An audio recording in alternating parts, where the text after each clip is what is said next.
Had anything been done in sewer?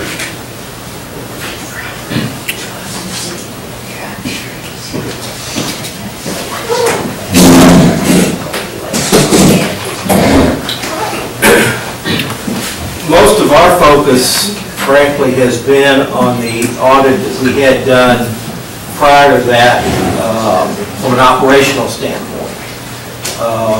We have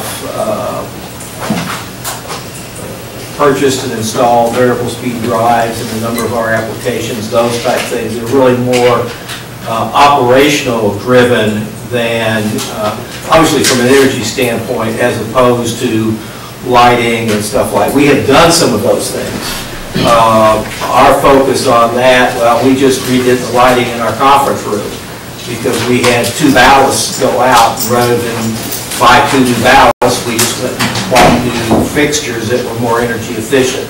So we're doing that on a room by room as it comes necessary. But again, we feel that we have a lot more savings in dealing with our high-end stuff, which are high energy uses, as opposed to lights and stuff like that, which use, obviously, on comparative, much less energy. But in answer to your question, yes, we've done a bunch, but it's not been driven by the U of L study.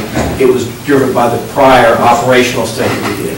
But you have been working on them. Yes, absolutely. That's the point I'm just trying to make. I'm not trying to, I'm just trying to say that we have been doing some things. Oh, yeah. And some savings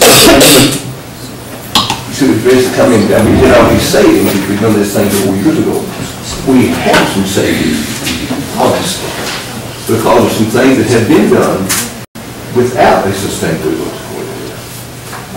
The question I asked a while ago about, are there any other cities? I wasn't trying to say, you know, we have to wait to see what another city does, but I'm just trying to gather, can you speak with more certainty, like in a city? You know, if you pinpoint one and say they did this, and that's it, that's all. I was just asking information. If there's something that way, and that's why I asked that question. I certainly want the city of Frankfort to be #1 in all the good things in life, and but it's just that's why. Okay, I finished. Commissioner Mayor. I had a thing, Mayor. When you said, I did, when Mayor Daley was in Chicago, and did a lot of talking, I think you guys I might have put you in touch with some of their staff, and I can't remember when we had the task force. Oh, I'm very familiar with Chicago. Okay, so it's like, I know Chicago, I'm thinking, is probably one of the leaders. Probably the lead green city in the United States. So they said, you might reference what they did, and they're much bigger than us, I understand that. But the whole point was they had a whole wing of their municipal building dedicated just to this particular issue. So they had, I mean, I forgot how many people worked there. You might. Well, you know, in terms of Chicago being the lead city, I mean, there was one energy person in that department when I went to a conference and said, every time Daley went overseas, or he'd come back with 10 new ideas that he had to implement. They're retrofitting historic buildings on a routine basis. They're doing green roofs. They're retrofitting existing facilities. I mean, the list of stuff is just remarkable. But I think in terms of looking at municipal capacity, there's 2 things I'd offer. One is that one of the first rules of the equity plan is that the successful plans around the world by local governments that do this have a person inside the city government, just because there's so much to do. And the second thing is that in terms of other cities, I know that Portland, Oregon has a very large staff. The smallest city with the most comprehensive staff that I can think of is Cambridge, Massachusetts. I know St. Paul has a very big comprehensive staff. And then there's a whole variety of other energy planning that's happening in Denver, the distributed energy plan in Austin, Texas. I'm getting it mixed up. Is San Antonio, Texas. Austin, Texas has another plan. The places where energy conservation planning and sustainable planning done successfully has staff on board. And in the case of Cambridge, I think they have 3 or 4 people for that town. That's a lot bigger, I think, than Frankfort. But yeah, and that's just in the United States. There's really 1,200 local governments worldwide that really do this on a comprehensive basis. But only one of you. Does that help, Phil? Well, the thing I was trying to think, I know when, I think it was 2007, we actually made a presentation at the energy conference. It was at our Heritage Conference. And we were one of the first cities to be looking at it, and then Louisville, of course, hired last year. Last year, in 11. I believe they hired him. But at the point, there's, because the mayor's question was asked what other cities were doing, and I think if you look at on the ICLEI site, but the U.S. Conference of Mayors website should have, they used to when I was mayor, a best practices section that shows what the other cities, or that you could call, I don't remember the staff, I don't know if it's Laura Laxman with the conference staff that has all that information to get answers for Mayor Grant. Yes, those resources are abundantly available. It's just in the day-to-day stuff that I do in my practice, it would be a great paper to write, but I haven't seen a comprehensive paper. I actually proposed to ICLEI about 4 years ago to actually find that. I don't think that they've assembled that in that fashion yet, but in terms, they do have a website where they have every member in the United States, and you can click on and it takes you to that city's website. Another smaller town that comes to mind that just adopted their plan in December is Oberlin, Ohio, Oberlin College. I believe they're going to have an energy coordinator. In looking at their plan, I didn't actually look for that. I assume that they're going to. But yeah, your point is very well taken. It's being done all over the country, but Louisville is the only city.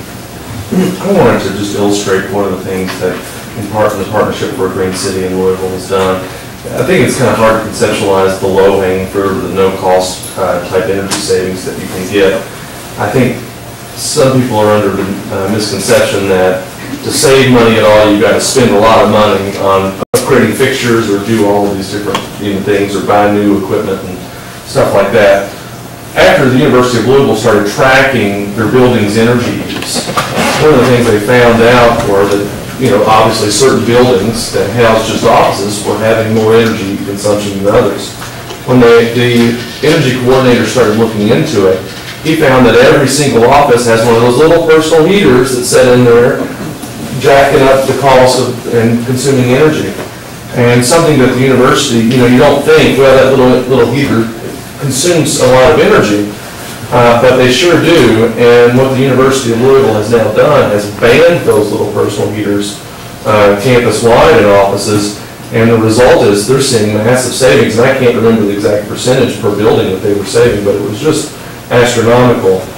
So that is an example of, it didn't cost you any money, you were able to identify an issue and take care of it, and that just illustrates the low-hanging fruit that a sustainability coordinator who is focused on that can really identify and point out.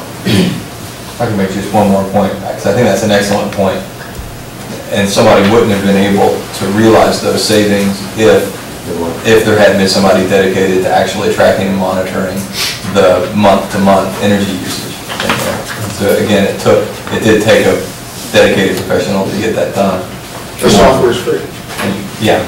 And so I guess the last point I had to make, and I made this point the last time we talked about this, but obviously you want somebody who knows what they're doing. I'd be very skeptical that anybody we'd be able to hire who would accept a half-time or a part-time position on this would be half as good as a full-time person, as somebody, as the professional would be able to get with a full-time salary. And I'm obviously in favor of doing this, but I think we either need to do it right or not do it. I think if we do this half-cocked, if we don't, I think we do this half-heartedly and don't get a lot of bang for our buck, then I think we're setting a bad example for the rest of the state. We're actually setting this kind of program back. And so I frankly would not be in favor of hiring a part-time coordinator. But I really do think we should hire it. We should hire it full-time. I would love to do it in coordination with Kentucky State. I agree that there's no way K-State would be able to move on that in the next few months. Oh, the next few months. But I think we could hire somebody full-time and offer, you know, and time go ahead and start those discussions with other agencies. And as we show that this works for us, then I think there could be the possibility of farming them out a little bit. If not just showing the other agencies that they need to hire somebody full-time too. Well, get more of this. Okay, is there any commissioners have any comments? Commissioner Head. We budgeted 26,000, is that right? What else? 20,000 is what we budgeted. My hesitancy comes that it's an election year, and if we were to bring someone in, who's to say they're not fired in January?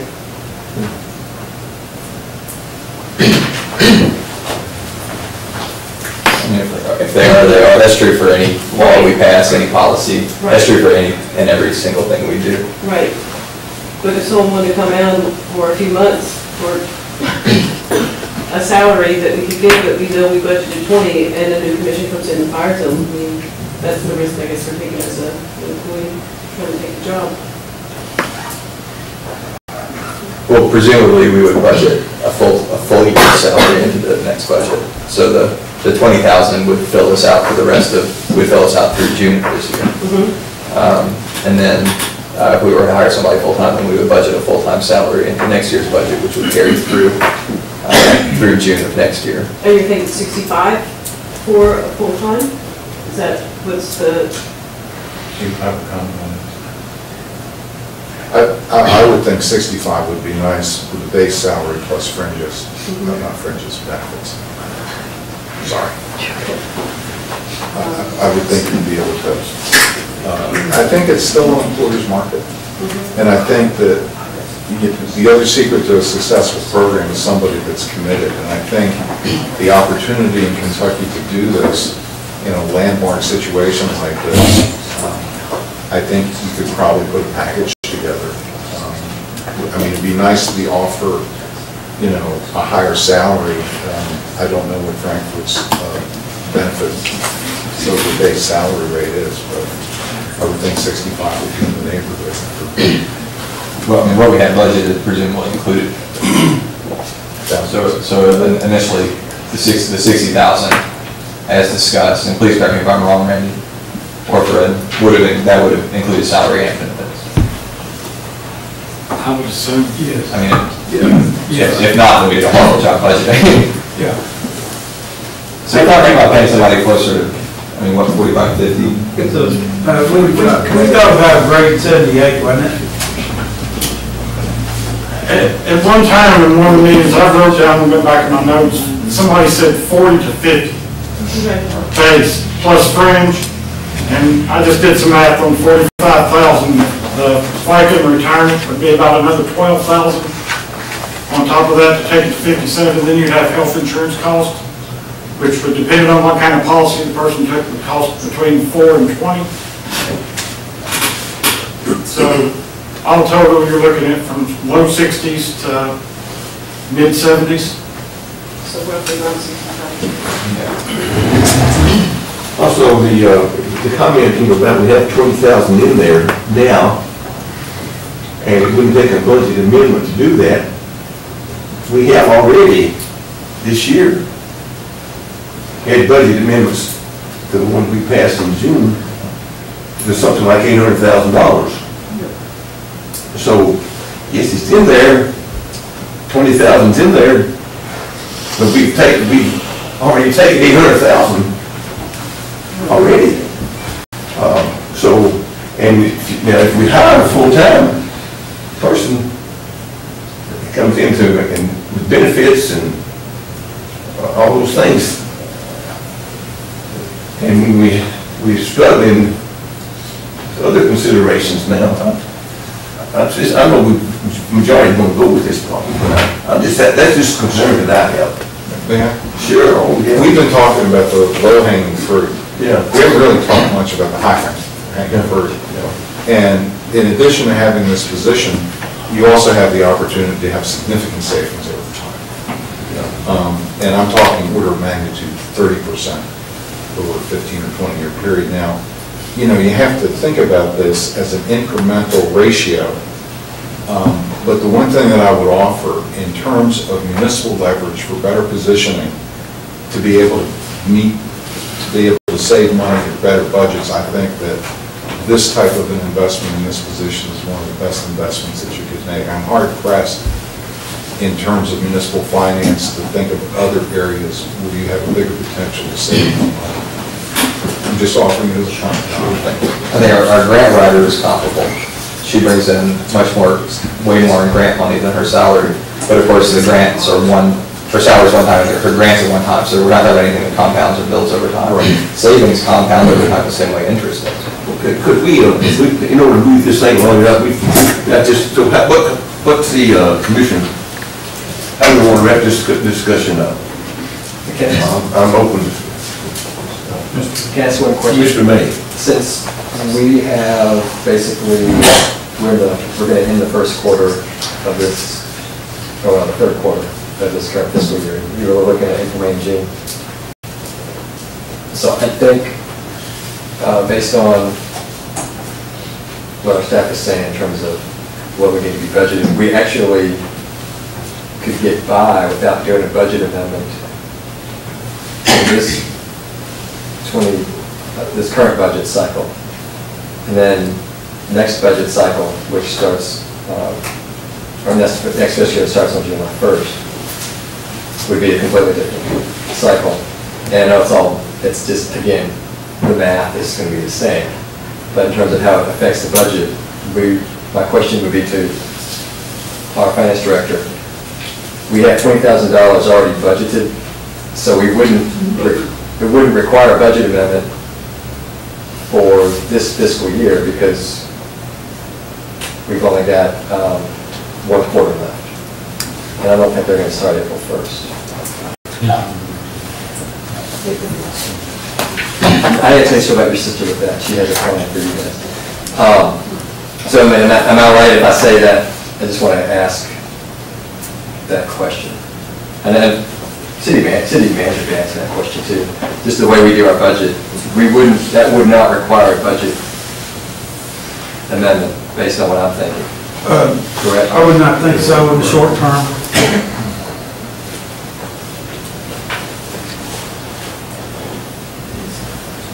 I mean, I'll just reiterate, if we had done this 4 years ago, this budget would be easier to balance. This coming year's budget would be easier to balance. I realize that we're in difficult fiscal circumstances, and I think that's exactly why we need to do this.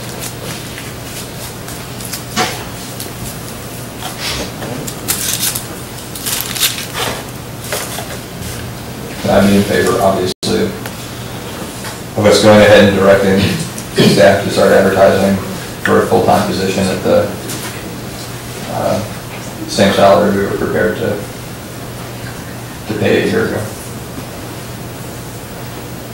And even if we fast-track this thing, there's no way that $20,000 is going to get spent this year. We're not going to hire somebody in time to do that. So some of that money is going to turn into the general fund.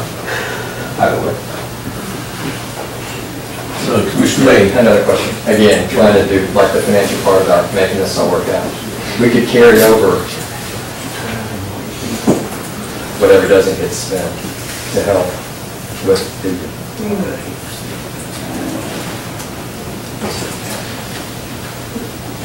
We made $800,000 worth of adjustments to the budget. We're not going to have any unspent money right now. That's what you're talking about. Oh, okay. I was thinking in terms of. We're going to definitely be in the red this year. Okay. Looks like. I was just thinking in terms of how we allocate and track dollars. No. That's what I mean. That's why I was asking if that was. That it would. No. We're 2.7 out right now for the next budget period we're in right now. That's what our renumber those lots. Yeah, but we all know that there's money allocated in this budget that isn't gonna get spent for that allocation. And it's gonna cut into that 800 you're referring to. I mean, we all know that.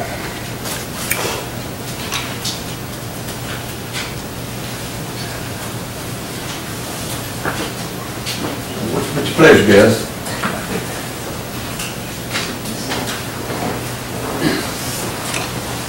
I'm willing to, since I was mayor at the time of the task force that implemented and I committed to that 5 years ago, I'll support it and I'll look at it as an investment that I think we'll get a good return on.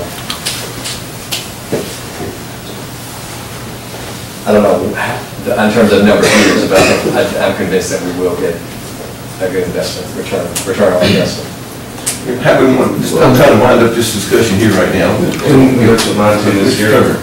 As I said in the last meeting, or last time we discussed this issue, of course, if the commission's ready to move forward, which is what it sounds like it is, then I support that. But I want to do it in a fashion where we try to do this as a partnership with another entity. I know that you all have stated that, it's probably not the best idea, but I think it has worked in other communities where it has been a partnership. I'm willing to support doing it as a full-time position for us. Go ahead and start off and get somebody hired. But I want to do it in mind that the ultimate goal is that we want to work with our federal government entities on this. So, I agree. Okay, so we got Commissioner Wilder wanting to go ahead and hire a full-time person, Commissioner Turner and Commissioner May, right? And, okay, that's three. That's three. That's three. So, will that be an agenda item on the voting meeting then? why would it need to be an agenda item? Well, if you're going to approve a new position, and then, I don't... That would be after we find somebody, right? You can do it a couple of ways, because this is not a current position. You can go ahead and vote to include it as a new position and determine the starting salary and all that kind of stuff. Subject to, of course, the recommendation of the city manager and Mr. Donahue, or you can wait and approve it on the back end after they've made all the decisions on the salary, et cetera, and then they have someone to approve as a new employee. So I didn't know which way you want to do it. Since it's a new position, you are going to have to figure out salary and that type of thing. I thought it might have been more appropriate to go ahead and approve that position at the voting meeting, because then you can set those parameters. If you think that you all are prepared, this is maybe a question for Fred and Randy. Do you think you all will be prepared to have those numbers in the next voting meeting in terms of starting salary? I mean, it's a pretty basic package. I'm fine if we've stated 45 as being the range you're looking at. I think we need to amend chapter 37, which is the list of approved job classifications in city government, to include that title and the pay grade that we assign to it. And I can get a pay grade that matches up to that complement salary. Great. I hate for us to approve a position and not have on paper what it's going to cost.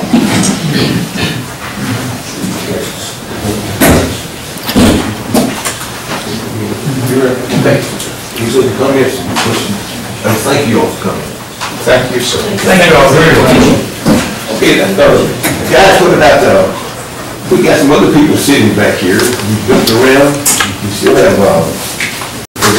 talk about the draft for the whole lot. It's the occupation. And then we have some people here with railroad, objectives. We'll pull them up here. We appreciate your patience as well. Thank you. Kentucky Transportation Cabinet representatives are with us today. Keith Damon, thank you, Mr. Damon, and Roski. And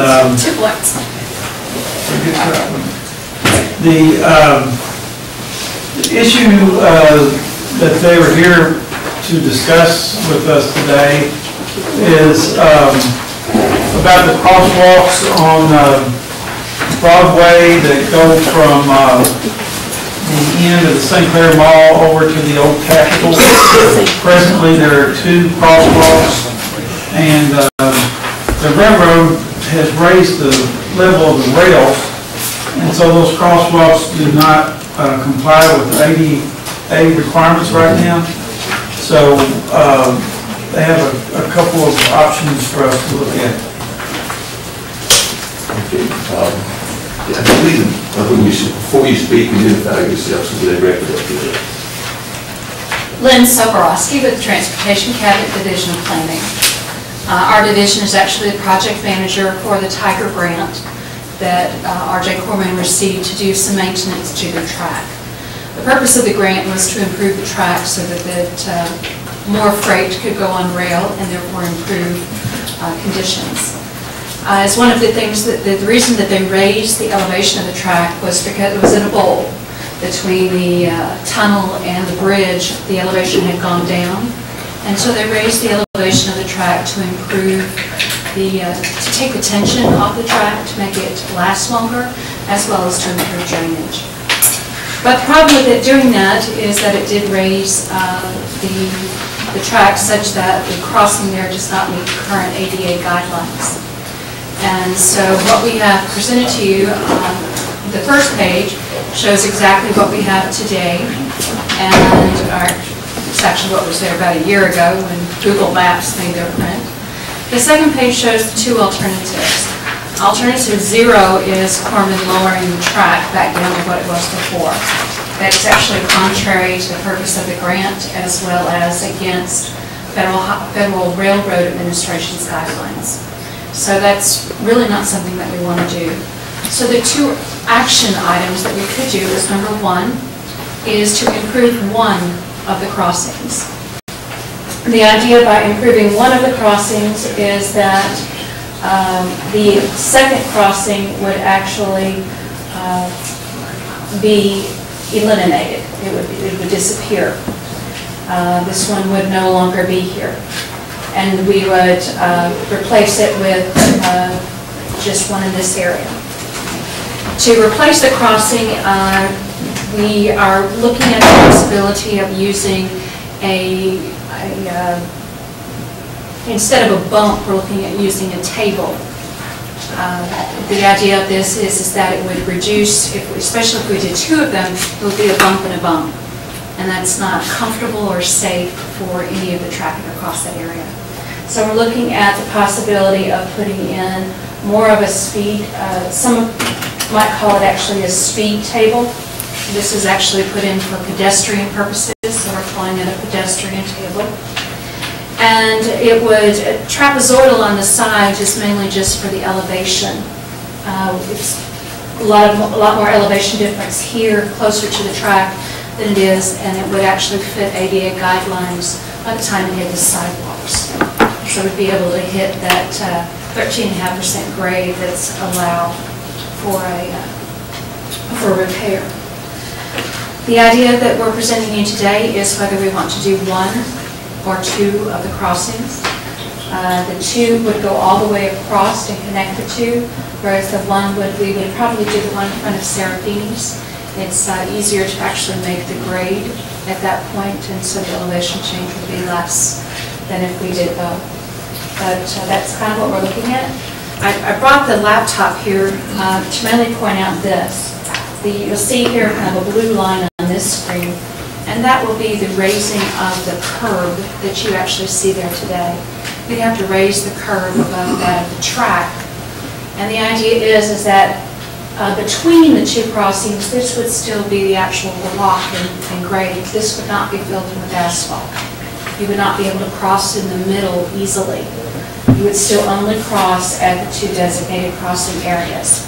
The reason for this is that you want to get a designated crossing area for those that may be sight impaired, and you want to give them a visual, safe place to cross. Therefore, the center would not be a safe place to cross, and we're denoting that for 2 ways. One, it will not have the striping, and 2, it will have the berm as the visual barrier. And the visual barrier of the berm will also keep traffic from going right down the middle when we all have a brain fart and forget that we can't go across that track. But it'll add that level of safety there. So the decision makers are in this process are the city and R.J. Corman as owners and operators of the property in that area. The contact information for Corman is in your packet. Ed Quillen is the project superintendent that's over this, so questions concerning Corman's capability would go to him. Federal Highways is administering the federal grant, and those 2 contact names are in there as well, Steve Mills and David Whitworth within your office right here in Frankfort, which is right next door to the project, so it got a lot of inspection as it was going in. And then I put down Keith and I's names as just we're the ones that are in the middle of it all.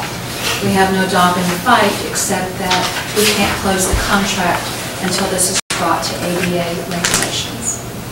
Questions? Yes. You will go ahead? No, go ahead. So the whole area in red, that whole traffic road will be the slant covered with 13.1 inches, that you said? 13.5% grade 13.5 is what is allowed. Okay. By ADA. Some of it's 8.5, some of it's 13. I've got a question that's maybe off subject a little bit. A number of our discussions regarding improving traffic flow downtown have literally hit a dead end. When we consider the fact that cars can't turn left out of St. Clair, onto St. Clair, and there's no vehicle crossing right there. Is that something that can be discussed or considered, or is that just a non-starter? Not as part of this. Actually, these crossings were never permitted. There was never a legal agreement to have any kind of pedestrian crossing there. So if you wanted to change that to a vehicle crossing, you would need to go back through FRA and through Corman to ask for a vehicle crossing application. And that's beyond the scope of our particular project. While you're in the room, Well, there's your answer. It's a good time to do it. Your additional cost of making that a vehicle crossing would be less. But it's a good time to do it if that's what you want to do at this point in time. But that would be a city expense above what would be required of the federal contract. if we were going to do that, I don't want to take this discussion too far, of course, but if we were interested in doing that, it seems like it would be more cost effective to do it now than later. Is that something, is that an option we even want to explore? Or should we just move on? That needs to be hit as a totally different totally separate from this discussion. Oh, sure, but in terms of time, because I would want to be addressed before this work is actually done. And that's a decision of Corman and Federal Railroad. Well, we don't need to discuss that now, but I just wanted to put that thought out there. Yeah, I'd like to hear from Captain Frankfort. Please identify yourself. Britton Skinner with Downtown Frankfort. I'm speaking on behalf of Downtown Frankfort. We actually have our board meeting coming up this Wednesday and we'll be discussing this. But it's, from the board members I've spoken with, it's our opinion that we want to continue to have the two crossings of the options that were mentioned. Particularly when we have a lot of the downtown events, festivals, concerts, things like that. People are trying to cross, and they cross right there at St. Clair. And we just feel like we need that added space for safety for people crossing. Right now, what's there, and I'm not sure how much wider these... It's going to be exactly the same amount of crossing areas it was before, the same as it is now. This will not. This will still go down to gravel. This will not be fit in, so you'll be able to cross here and here. Is the legal crossing location. And this is for option 1 or 2? I think we included that as 1. We'll give you a copy of this. For your records. So this whole thing then becomes a very wide street table? It does, becomes kind of levels through here. With a tapering down to hit the concrete here and the sidewalks.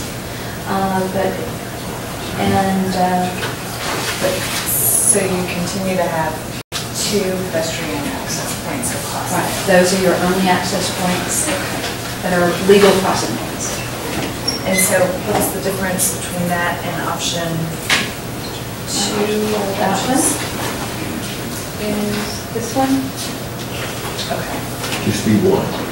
It's one here, and this would actually be removed. So then our decision, what you're asking us today is commission, is we want to prefer to keep the 2 or just have the 1. Correct. That's what we're looking for. Yeah. I'm not, I feel like there's something here I'm not catching. I'm trying to, what's the catch, I guess, as in why in the world would? 1 is the minimum requirement by ADA. But why would we, why would we want 1 instead of 2? I'm not trying to challenge anything, I feel like there's something I'm not seeing here. That's what we have to present. Keith Dameron, Director of Division of Planning with the Transportation Cabinet. The difference in having the 1 versus the 2 is strictly from a project cost standpoint, as far as using the taxpayer funds, is it's going to be cheaper. From that standpoint, FHWA has, through Washington, we not in the office, but they have told us that they have gotten permission if we wanted to just go back with the 1, because of the proximity of the 2 being so close together. From that standpoint, we're just laying it out at your guys' street, and we're just hoping to close the project out. So, Well, this is Commissioner Turner. Real quick question. You all said that there's 2 decision makers in this process, the city and the corpsman. What if the city decides one thing and the corpsman decides another? Whose decision takes precedence? well, the 2 options, and when you can. Keep going. I'll pass it to you. But the 2 options, as we said, is well, both of these being one of those options, whether you use either 1 or 2, or the other one is to lower the track. So that's where RJ Corpsman comes in, is ultimately, if they think they can lower their track back to something that would be ADA compliant, cheaper, then they can come in and put the 2 crossings. Then in the end, as long as they become ADA compliant, then we're happy. But we wanted to make sure. I'm sorry? That would be on their dime. Yes. Yeah, if they lower the track. To put the crossings in is part of the project cost. Now, obviously, they're not I'm assuming they probably would prefer to put 1 versus 2, so. Well, that's, I guess, the question. If we say we want option 1, and they say, no, we want option 2, how does that get remedied? Do they have to do what we said? We had a meeting, Fred, city manager and I, and we attended a meeting of federal highway offices. And we were told in the meeting, because that was one of the points brought up, who really gets to decide, and federal highways, who administer the grant, is this correct? Correct. Yes. And they're in charge of closing out the grant. They're the owner. The owner said the city has this call, because it's in their city. And in order to close out the grant, they wanted, rather than city manager and I vote for the city, to bring it in front of you all tonight, more of official, this is what the city wants. And that was kind of full follow-up of this decision and bring it back to a follow-up meeting of the Federal Highway Administration and said, no, this is what the city wants, not what the city manager, Jeff, wants. But our recommendation, just based on what we've heard and looking at this plan, is to go with option 1. I think they should restore what was there, and if there's 2 crosswalks there, then there needs to be 2 crosswalks there in the future. I think it would be a real disservice to the community to get rid of 1 of the crosswalks, and we've all seen congestion even on these 2 crosswalks during events.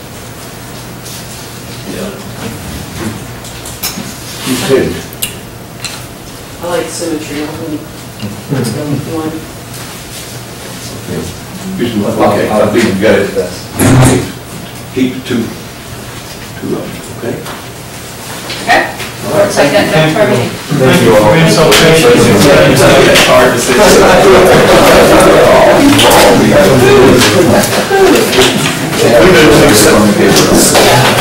Thank you. Thank you, Rick. We have now to Commissioner Packard to come forward and do that. I mean, Mr. Mueller.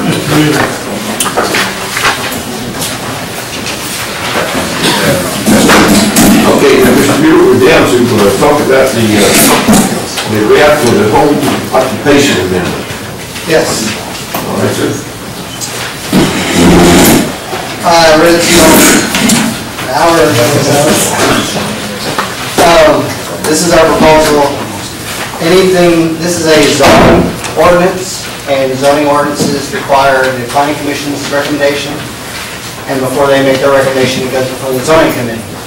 So, whatever you all deem is necessary, then it goes to the zoning committee, planning commission, and then back to you all for 2 readings. That's the standard process. Yes, absolutely. We were about having a beauty parlor in home. Yes, sir.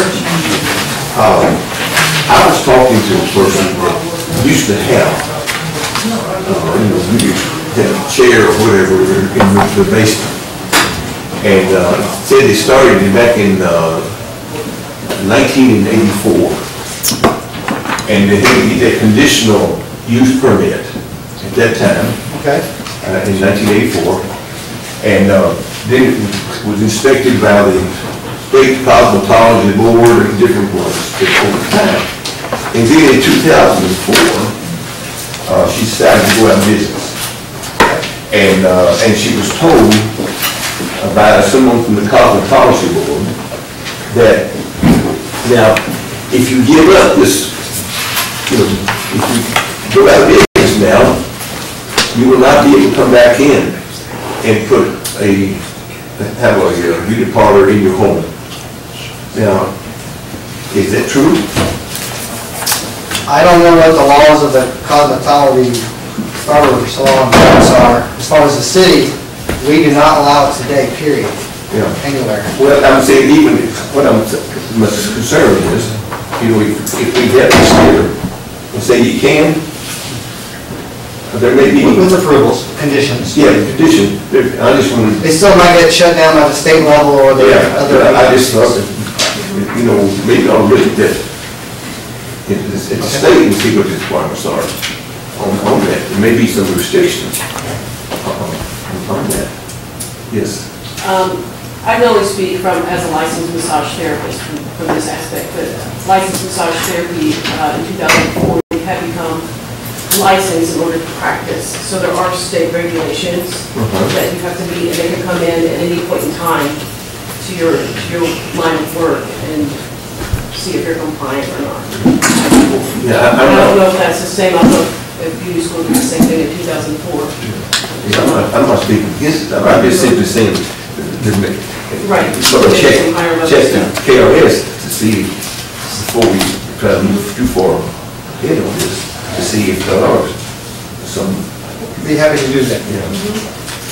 I will say this though, regardless, because it doesn't cost us anything. So these are just words on paper, really. Yeah, I'm sure. There's no expense to the city to do this. And even if the state does allow this now, they could always come in the future and disallow it, or this, that, or the other. But I guess the point is that we can't decide what the state does and doesn't allow. But one thing is certain, and that's that if we don't allow it, then no matter what the state does, it's not going to happen. And we're talking about businesses that generate taxes. So everything we can do, I think, to open the door to allow small businesses, even if there are other restrictions elsewhere, that's still one hurdle, at least, that we're getting rid of. And even if the state continues to not allow this, that's still a hurdle that's out of the way locally in case anything does change down the line. So I'd actually be in favor of allowing this locally, no matter where the state stands. It's just one more hurdle out of the way to a small business. And 19.0711 with the sales of goods via the internet. I personally wouldn't want to live next door to someone who's selling sex on the internet, anything like that, just as a goods. So I don't know if that's something that needs to be looked at as well. Why I added that one in there is we have, there's been two that I can recall off the top of my head. Not the actual locations, but the conversations. They currently had a business. They found out they needed a business license to either expand or do something else. So they came to the city and said, we need an actual business license. And we found out that they were selling goods. It was eBay stuff. It wasn't selling stuff on eBay out of their house. Not that they made, just they buy stuff from wherever, garage sales, surplus stores, and then they resell it. Well, you cannot do that today lawfully in the city limits out of your house. Without any good reason other than we just prohibit it. There's traffic concerns, there's noise, vibration, if you're making things. Having people come to your house is more traffic. If you're going to sell goods out of your, we limit 4 garage sales out of your house a year. But we had to turn them down. We don't go back a month later, knock on their door and ask them to walk through their house to see if they're still doing it or not. We'd rather have people that want to comply and that want to do the right thing, us to be able to check off the box and let them do the right thing. And they give us money. So that's why we added that. We limit 10% of your space to a home occupation. That includes storage of goods and products. In college, I lived for a guy who actually ran kiosks in all the malls, but he also sold stuff out of his house and had UPS coming all the time. But you'd never know he had a business there without a UPS truck coming all the time. I didn't see what was wrong with that, I guess. He did that in half the unit, and I was in there half the unit. For a short period of time. But anyway, so that's why I added that. All adult entertainment type things are covered under a different KRS rule, and we don't have any local laws on that other than KRS. County has a County does. ordinance on that, we do not. Correct. What is the county's ordinance? It's pretty restrictive. Yeah. But they do. And that applies equally to us, I assume. No. No. No. Ours just appeared out of the code. So now we just refer to. I would just assume that we are in the county. Yeah. We, It's like smoking ordinance. Right. Then apply to that. So if the county bans smoking within Franklin County, people could still smoke in the city. If we didn't have a smoking ban, then people could still smoke in the city limits.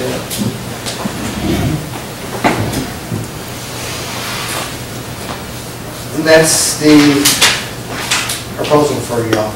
I didn't want to send it straight to the zoning update committee without having your all's input. And if you want more research on it, we can do more research, or we can see what they say, bring it back to you. Otherwise, my intent is to leave this evening, assuming you're all okay with it. I'll submit it to the zoning committee, who will then send it to the planning commission, and then you'll see their version. And you either can kick it back to the zoning committee, or you can accept it. Outside of having your own hearing. one question, do you want to limit the number of employees that someone can have at their home working in a home business? I believe in a prior page it's one. It's one. So you can only be the person who lives there. You can't have an employee. But that was my intent. I'll clarify. I can make sure that is there. What if there's a couple living, a married couple living in a home, working in the same business? You're saying? Right. I guess my 2 cents is I probably that Limits to those who live within the. That would be, I think, the preferable restriction.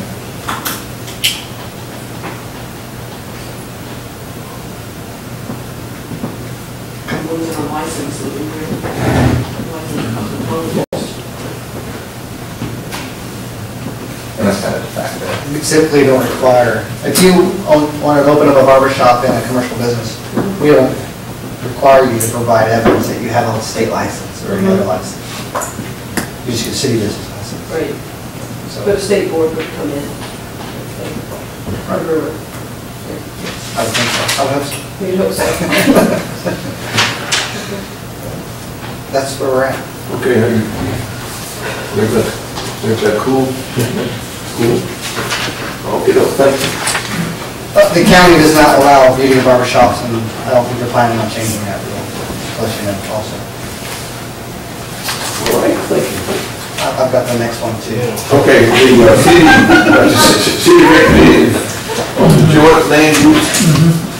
Mr. Mueller came before the commission several months ago, I think in December, Yeah, I think so. and asked that the city appoint one of the commissioners as representative on the joint land use study. I've made so many notes I can't even look at my page. The joint land use study committee, and there was a commissioner representative, and they are no longer on the commission. So this committee is getting geared back up, and they're asking for a replacement. To be determined. But there was about a 1.5 to 2 year hiatus because of a grant from federal grant that they were providing, and there was change of players on the federal side, but eventually we got our approval, and now that we have our approval, we have to move forward, and we were able to hire a consultant. If you didn't get the email from Fred, I'll have to forward you the email that breaks down the goals, the study areas, the outreach, incentives, the potential tools and outcome of it all. Commissioner Carter was on it prior, and then we had a 1.5 to 2 year no need to meet, and now we're back to needing to meet because we needed the funding. The city commission was obligated 12.5%, which was, I think, 10,000 from each. This county and the city was earmarked. The planning commission, the joint planning commission is the actual sponsor. So we're going to give them the money, and they're going to pay the 12.5% of the actual grant. And we're getting like $120,000 total. And it's with the military base, the county and the city, be all partners. And to each basically come up with suggestions to be better neighbors, better education of the citizens of our community, but mainly for each agency to be a better neighbor and actually propose changes to how we do policies, regulations. And it was informally done in 2007. Well, I'm willing to do this, if somebody else wants to, please be my guest. Well, my issue is I work out of town during the day, so it's difficult for me to get time a lot of times, so. They have met during the day and they have met early in the evenings.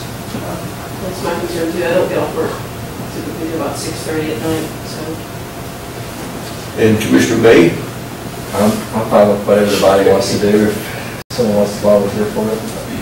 Yes, it's unanimous. Arm wrestle it over or something? I mean, it was so. I'm a lucky man. Congratulations. I'll send you all notices of whatever the meetings are happening. Okay. Thank you. Thank you, Commissioner. Well, that shows, I think we have now exhausted the agenda. No. Oh, okay. Oh, no, we got two yet. Okay. Rob, we have a discussion item of incentives for preserving historic properties and unimproved properties subject to city lien and tax incentives. I think everyone has seen this, but I'll hand out another copy. Sorry.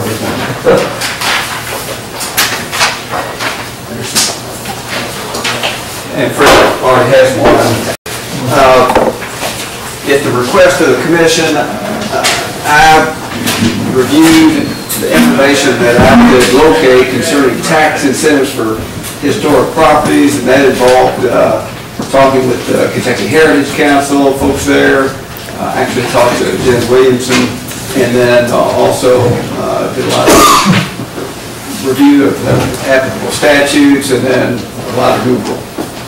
And What's interesting is there's simply not that much out there which applies specifically to the rehab and repair of historic properties. You see number one, which is the Kentucky Historic Preservation Tax Credit, and that's I think the biggest arrow in the quiver of tax incentives for this kind of work, and that allows a state tax credit in an amount up to 30% of qualified rehabilitation expenses for owner-occupied residential properties.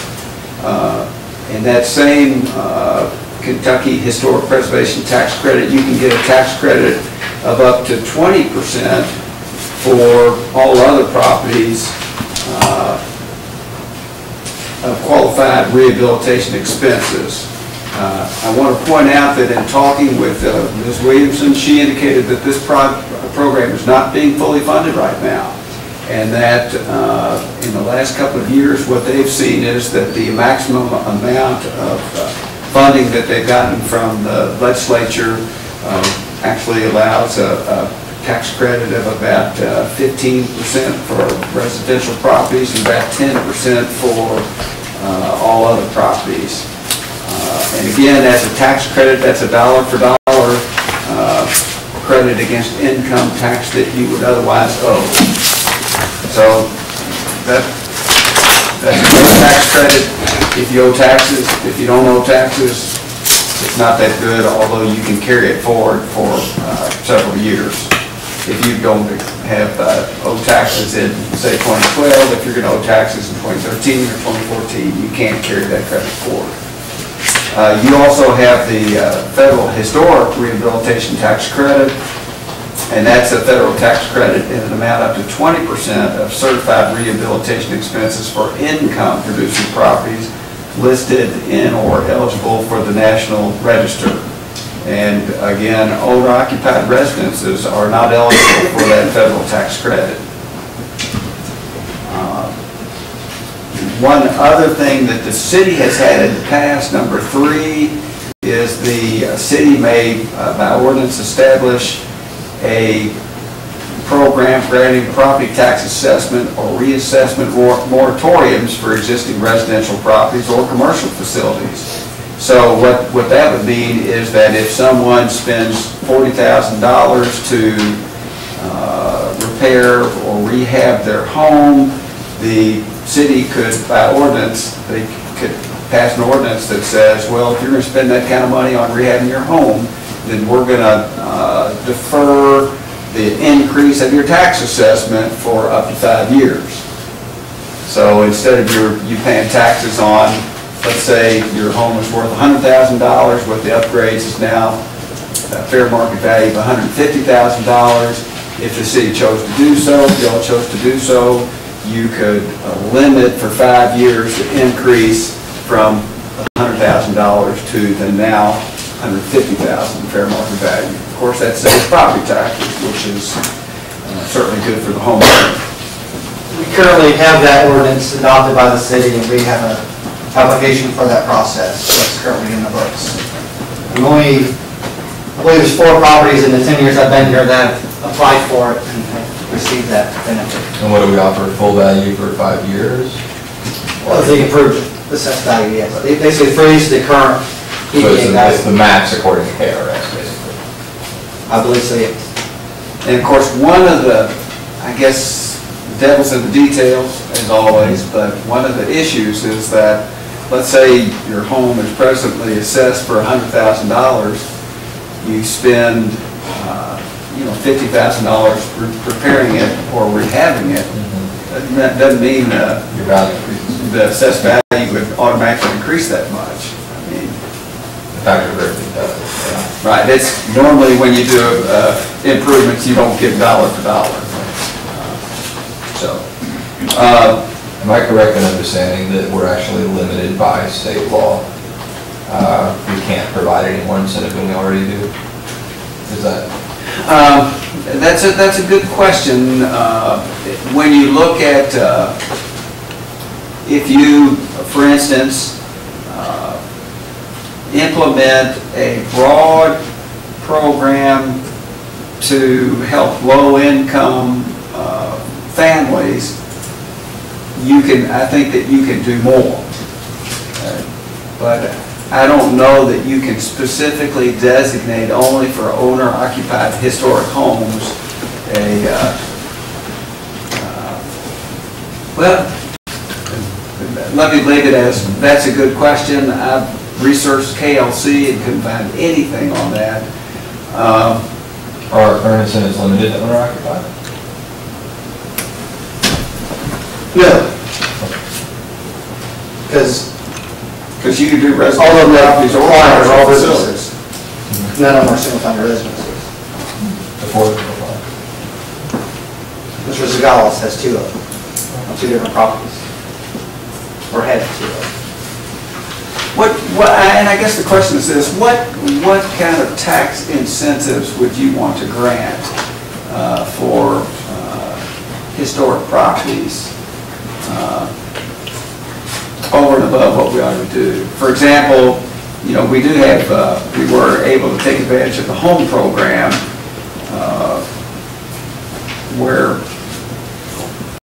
and the home program provides funds for repairing and rehabbing affordable housing. We're actually building affordable housing in some cases. Bowling Green did a huge deal where they got a big CDGB block grant and they purchased some property in kind of a rundown part of town, demolished all the existing structures and built homes there. And they used those funds to do a lot of the construction work, and then they sold them. Well, there's been a lot of talk, obviously, of the land bank program. And we do, I think I provided you all with a letter on the land bank program where the city can purchase properties and mothball them or rehab them and sell them. The problem that I've seen, the practical problem, is where do you get the money to buy the properties? For example, Lexington has a land bank similar to a land bank program, but they did that through a HUD grant. And Owensboro has a program similar to a land bank program, but I believe they also did that through a HUD grant as well. Maybe that's something that we could have Rebecca work on as soon, under that framework. It's a grant that usually is the catalyst for this type of program. Perhaps maybe she could see if we were eligible, if there were anything out there for us. And I think when I was researching this issue, I was looking, I did include some information on low-income properties. I was looking more specifically for historic residences. And you actually see more funding opportunities for affordable housing, for low-income housing. And I would think that quite a few of the residences in downtown Frankfort in certain areas could qualify for that. Well, as far as money goes, obviously, a dilapidated house produces X property taxes, if we get them. A fully restored house produces maximum property taxes. An empty lot, negligible property taxes, depending on where it is. So, there's two sides to the money coin. The more houses that we can keep from getting demolished and that we can preferably see restored, that has a fiscal benefit for the city. And most coins that have a fiscal benefit on one side have an expense on the other. I realize that eminent domain is always generally kind of politically toxic, but the most legitimate and the original intended use of eminent domain, even for the Constitution, is in the interest of public safety, essentially, or to address blight.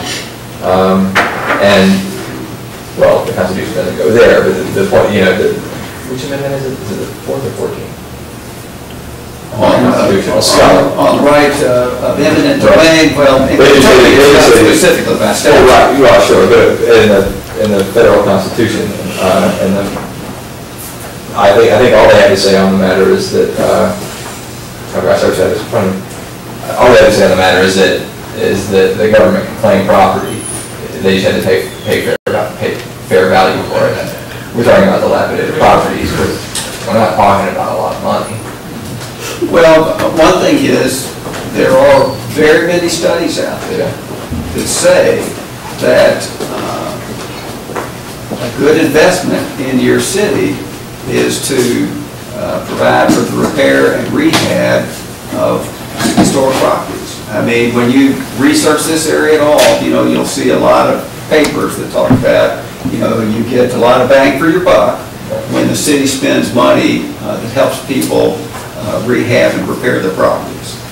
There's no doubt about that. And I think that's one of the reasons why the federal government has always been good about the CDGB block grants and also the home program grants. So, which I guess is my point. I mean, it's like so many things we do. If it takes an investment of some money in order to see a greater positive impact, then we should be able to find one. Right. I will say that you would want to research this pretty carefully just to make sure that you do everything properly, because, for example, up in Blackston, where they had a pretty substantial grant and they purchased a number of dilapidated homes where they've repaired them and then they're trying to sell them. In the current market, they've had to hold on to them a lot longer than they wanted to, and so. And they did the repairs themselves. I believe so. Yeah. And then what happens is they've had more administrative costs than they intended. You want to turn them over as quickly as you can. And Owensboro would be another good city to go talk to about that problem. In a nutshell, I don't think the city needs to get to the real estate business. I don't think we should be repairing dilapidated properties ourselves. But we've heard a number of times from the community about houses that are historic, dilapidated, slated for demolition, either formally or demolition by neglect, as we like to call it, where there are folks in the community who would be interested and able to restore that property. They just never have the opportunity or the option. And so it seems like that's a circumstance where the city maybe would have some opportunity to facilitate the rehabbing of that property simply by somehow making sure that the folks who currently own it get a fair deal on the value, and then we facilitate the transfer to somebody who will actually fix it up. I mean, that's, on one hand, potentially controversial, on the other hand, as legitimate a use of eminent domain as I can imagine. Now, that's one of the, I pointed out another tax incentive where you can get, energy rebates and just for evaluation of your home, and then you can get an energy rebate of up to $2,000 for installing approved energy efficient equipment. But there are also private sources out there, and I've just mentioned this Kentucky Trust for Historic Preservation, and I'm sure Jim Williamson is aware of other private sources that are out there that can help I guess, saving particularly historic properties. And I think there's one that's actually involved here in Frankfort now that is considering, I believe that it's the property on Murray Street. Yeah. And then one other thing that I was going to address at the same time, and then perhaps respond to any questions, is the need to deal with some of the vacant property in Frankfort where the property is currently vacant and unimproved. And the reason why it's unimproved is because the city has demolished the structure that was on there because it was in such bad shape. And then the city now has a property maintenance code lien on the property that's for a substantial amount. The person that owns the property has normally been not the best landowner in maintaining his property in the first place, otherwise the home would not have been required to be demolished. So now what you have is you have an empty lot next to an existing residence. the owner of that empty lot is not doing anything to keep it up. The city has to continue to send its maintenance crews out there to cut the grass, and it's kind of a never-ending cycle. And so Gary and I discussed this some time ago, and that is the possibility of the city going in and talking to the people that own these unapproved vacant lots that are subject to a substantial property maintenance code lien and say, look, if you donate the property to the city, we will not require you to pay the property maintenance code lien. And then once the city takes ownership of the property, then the city would then auction the property or sell it by sealed bid or determine the best way in which to sell it. We've got some parameters, suggested parameters for a program that I've set forth here. The property would need to be vacant, unimproved, and subject to city tax, property maintenance code or demolition liens. There should not be any other liens against the property. So if the property owner is going to donate it to the city, you don't want it to be subject to a $20,000 mortgage that the city's then going to have to pay off. You would not agree to that. I would think that the property owner would have to provide the city with some type of financial statement information showing that he or she can't afford to pay the property maintenance code lien. And then the property owner would be willing to convey the property to the city in return for the lease of liens. And we're not paying for the property. We're not giving them cash. They're essentially, we're buying the property with forgiveness of debt. That's exactly right. And there are several people that come by my office with some frequency. One is, and I don't think he would mind my mentioning his name at all, is an individual named Henry Marks. And he came by my office today. He said, Rob, y'all going to talk about that tonight? He said, do I need to be there? I said, well, it never hurts for someone to be there, but I think, and he said, well, I've talked to the mayor about it. So he said, I know you're familiar with it and the mayor's familiar with it, but he would support such a program because in his situation, he's got an empty lot right next door to him.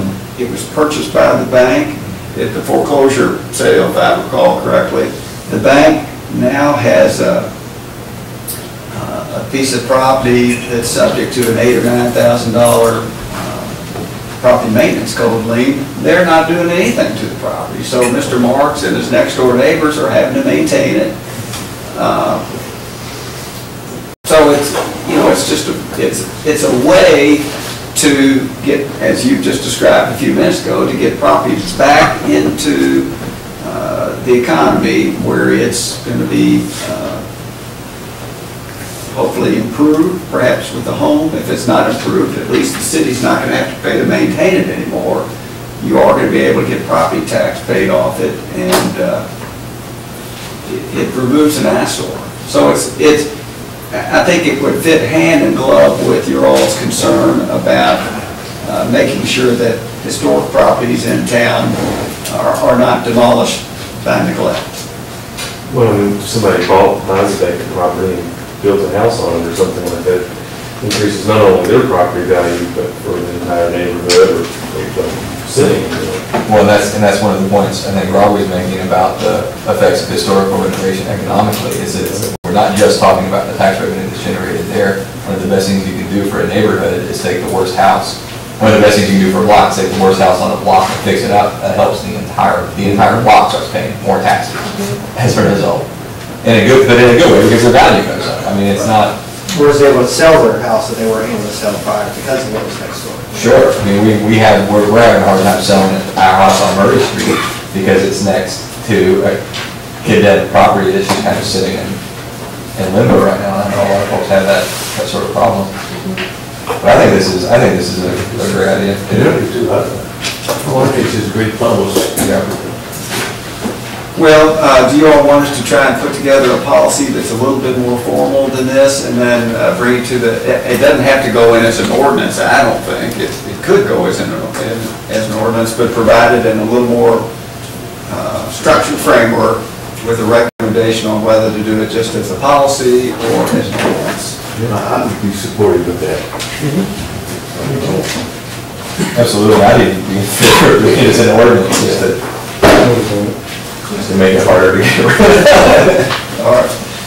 But this, I mean, because it doesn't cost us anything, and we make money when we sell the property, so we're not even cutting our losses. I mean, we're trading money we're not collecting for real money that we can collect in terms of the auction versus the lien. It's pretty cut and dry. One question if I could, because I've been asked this also. If the property has a structure on it, but they still wanted to give the property and structure to the city, this doesn't address that. This is strictly vacant property. Would the city commission want us to also have the provisions available? Under the same scenario, there's no other liens, no other debt, but they want to give us the whole property, including the structure.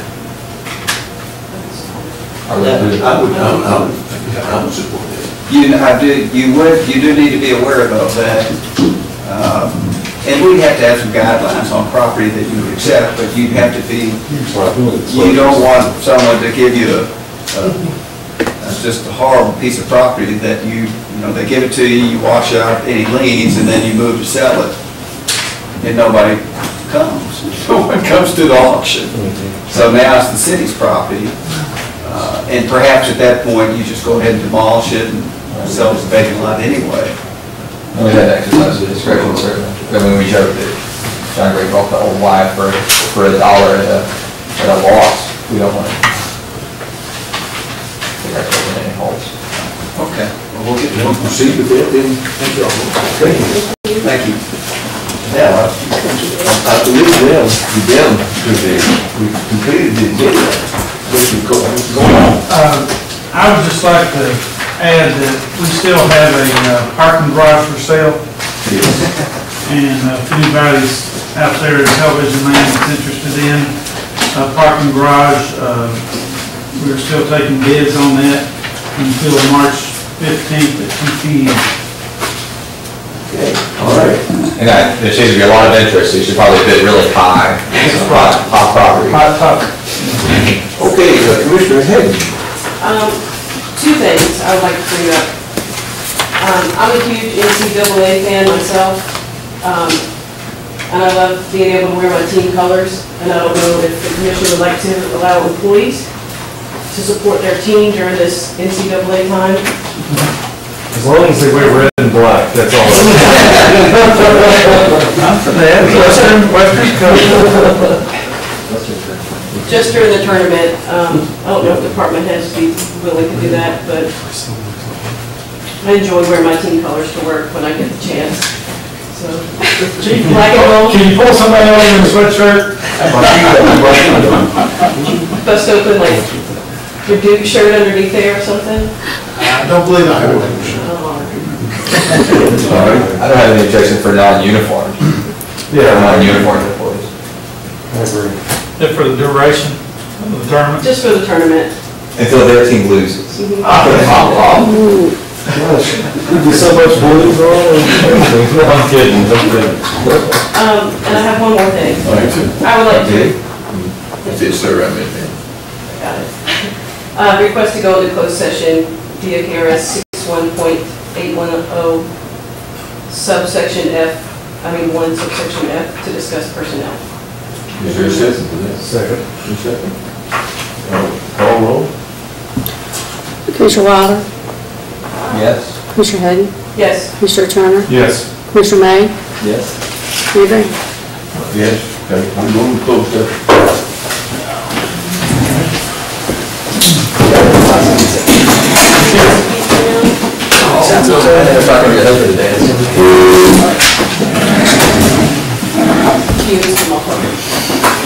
Well, this has like by the place. It's like right by your.